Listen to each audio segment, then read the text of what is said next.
Good morning বন্ধুরা, আবার বেরিয়ে পড়লাম আউটডোর পার্টিতে। দেখতে পাচ্ছেন শীতকালীন অধিবেশন, তারপর ডালা দেওয়া আছে। সবাই আয় করে দাও একটু। হ্যাঁ দেখেন সব উঠছে, দেখেন বাবলুদা তুমি এখানে। আজকে যাওয়া হচ্ছে, আজকে গাড়িটা বেশি বড়। এই জনম বাবু বিস্কুট আছে, টাটা। তো বন্ধুরা বেরিয়ে পড়লাম আবার আউটডোর পার্টিতে। তো দেখতে পাচ্ছেন আমরা উঠে পড়ছি।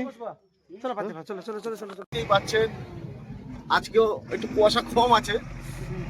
তো পাশে আছে জুলুদা, আমি আছি পাশে, জুলুদা আমার পাশে আছে। সবাইকে হাই করে দাও দাদা। তো বেরিয়ে পড়লাম, যাবো অনেকটা দূরই রাস্তা। তো টাটা বন্ধুরা, দেখা হচ্ছে আপনাদের সাথে পরিমিত। বাই।